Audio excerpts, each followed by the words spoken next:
এগুলো রাজনৈতিক কৌশল হিসেবে নির্বাচনের আগে দুইটি রাজনৈতিক দল হয়তো মাঠের বক্তৃতায় উত্থাপন করছে। বাংলাদেশে বর্তমানে নির্বাচনী আবহাওয়া বিরাজমান, নির্বাচনী আমেজ, জনগণ সবাই নির্বাচনমুখী হয়ে গিয়েছে। আগামী 2026 সালের ফেব্রুয়ারির প্রথমার্ধে, রমজান শুরুর এক সপ্তাহ আগে ইনশাআল্লাহ বাংলাদেশে আগামী জাতীয় সংসদ নির্বাচন অনুষ্ঠিত হবে। এই বিষয়ে কোনো সংশয় সন্দেহ নেই। সরকারের তরফ থেকেও নেই, নির্বাচন কমিশনের তরফ থেকেও নেই, আমাদের তরফ থেকে তো না থাকারই কথা। আমরা তো আরো আগেই নির্বাচন চেয়েছিলাম।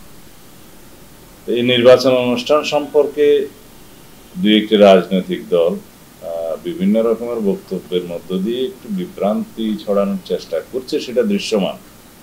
তবে সেটা রাজনৈতিক কৌশল হিসেবে নির্বাচনের সময় বিভিন্ন রাজনৈতিক দল বিভিন্ন রকমের কৌশল অবলম্বন করে থাকতে পারে, এটা তার অংশ হতে পারে। তবে আমাদের আহ্বান থাকবে, আমরা ফ্যাসিবাদ বিরোধী জাতীয় ঐক্য যেটা সৃষ্টি হয়েছে সেটাকে শক্তিতে পরিণত করে আগামী দিনে সুষ্ঠু, শান্তিপূর্ণ, গণতান্ত্রিক প্রক্রিয়া একটা নির্বাচন অনুষ্ঠান করি এবং এই জাতির প্রত্যাশা, শহীদের প্রত্যাশা, আমাদের অঙ্গীকার অনুসারে একটা শক্তিশালী গণতান্ত্রিক রাষ্ট্র নির্মাণ করি এবং যেটা বাংলাদেশের বর্তমানে সবচেয়ে অগ্রাধিকার। এবং আমরা মনে করি বাংলাদেশের রাজনৈতিক জীবনে এটা একটি ঐতিহাসিক ঘটনা হবে, সারা পৃথিবীর মধ্যে দৃষ্টান্ত স্থাপনকারী একটা সুষ্ঠু, শান্তিপূর্ণ বাদে নির্বাচন হবে, যার জন্য আমরা সারা জাতি অপেক্ষমান। সানশাইন আটা ময়দা সুজি, ভালোবাসায় তৈরি। আমি তো বললাম এগুলো রাজনৈতিক কৌশল হিসেবে নির্বাচনের আগে দুইটি রাজনৈতিক দল হয়তো মাঠের বক্তৃতায় উত্থাপন করছে, কিন্তু নিম্নকক্ষে পিআর নিয়ে কোনো আলোচনা আমাদের জাতীয় ঐক্যমত্য কমিশনে ছিল না, কোনো এজেন্ডায় ছিল না, টেবিলে ছিল না। তো সুতরাং এই বিষয়ে আমি কোনো এখানে বক্তব্য দিতে চাই না। পিআর এর বক্তব্য, মাঠের বক্তব্য মাঠেই দেয়া হবে। বাংলাদেশে বর্তমানে নির্বাচনী আবহাওয়া বিরাজমান, নির্বাচনী আমেজ, জনগণ সবাই নির্বাচনমুখী হয়ে গিয়েছে, প্রার্থীরা জনসংযোগ করছে।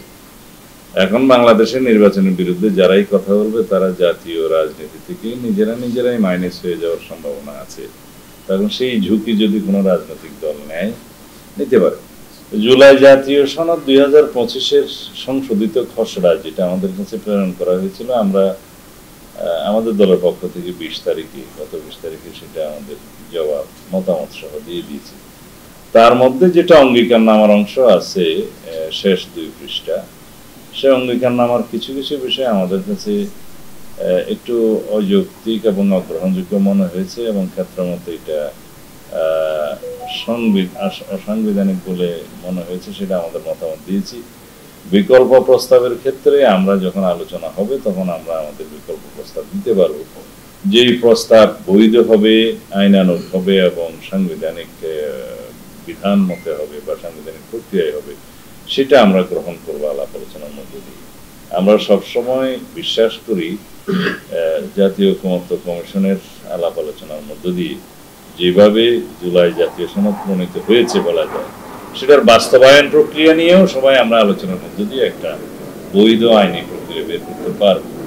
এ নিয়ে যে সমস্ত আলাপ আলোচনা শোনা যাচ্ছে, বিশেষজ্ঞদের সাথে আলোচনা করেছেন ঐক্যমত্য কমিশন, পত্রিকায় দেখলাম যেগুলো এসছে, তার মধ্যে অনেকগুলো মতামত উঠে এসছে। সেগুলোর বিষয়ে আমরা বিস্তারিত আলোচনা যখন হবে তখন বলবো। আর অন্যান্য প্রতিক্রিয়া আমরা ইতিপূর্বে দিয়েছি যে এমন কোনো প্রস্তাব দেওয়া যাবে না যে কোনো রাজনৈতিক সমঝোতার দলিল সংবিধানের উপরে স্থান পায়, এমন কোনো প্রস্তাব গ্রহণযোগ্য হবে না যে এই বিষয়ে কোনো আদালতে প্রশ্নই উত্থাপন করা যাবে না, সেটা সঠিক হবে না।